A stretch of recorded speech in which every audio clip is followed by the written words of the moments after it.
grew up in the 1950s, north of New York City, and the major influences on my life, my family, my community, and Howdy Doody, Madam Toastmaster. Fellow Toastmasters, welcome guests. Who here has heard of Howdy Doody? This was a television show for children in the 1950s, the early days of television. Three main characters: Buffalo Bob, dapper man in his late 30s, dressed up like a dandy cowboy. You might even say that he looked gay, but don't worry, there were no gays in the 1950s. Then there was Clarabelle. Clarabelle was a clown.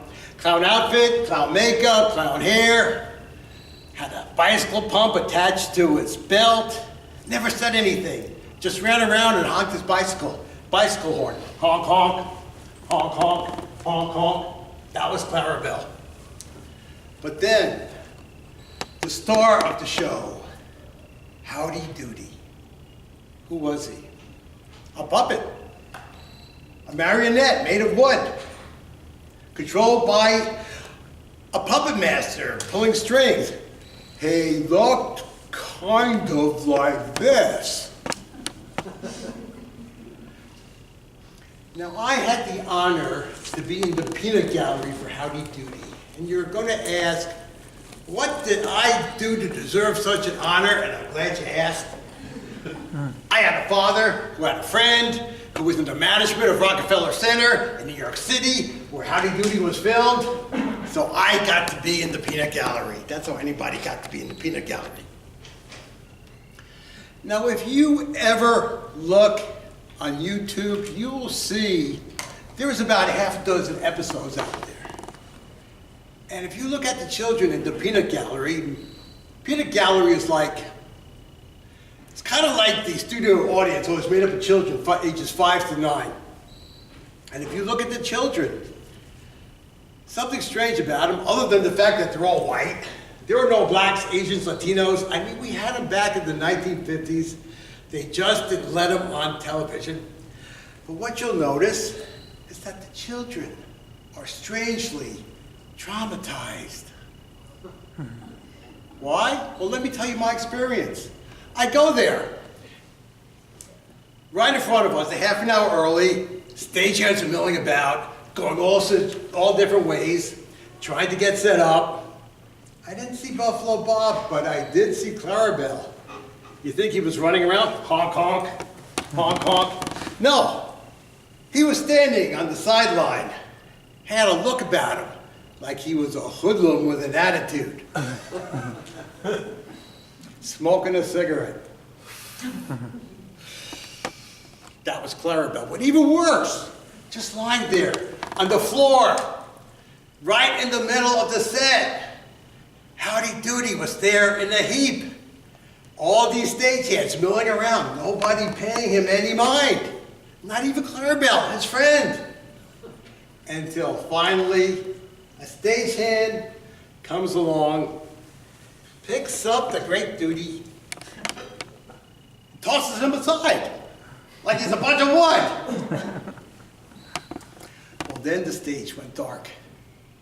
And the spotlight went on, and there was Buffalo Bob, and there was Howdy Doody. But it was a different Howdy Doody, not the one who had been lying on the floor. Apparently, that was a phony Howdy Doody. Whew, what a relief. And Buffalo Bob says, "Hey, boys and girls, you tell your moms and dads to go out and buy you Bosco chocolate milk." Clarabelle agrees. Honk, honk, honk, honk. And even Howdy Doody. "Yes, Bob, Bosco is the best chocolate milk I ever had." Like a puppet made of wood who drink chocolate milk? Do you really think I would take the advice of a wooden puppet on what chocolate milk to drink? Yeah. I bugged the hell out of my parents. You see, they had bought me this chocolate milk that I just loved, but it was just no name, no glamour to it.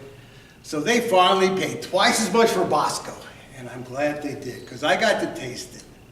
And let me tell you, it was incredibly awful. Yeah.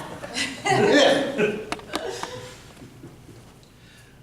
Well then, the stage went light, they had a commercial break, again stage hands milling about, only a couple minutes, and then it went dark again. And again the spotlight on Buffalo Bob.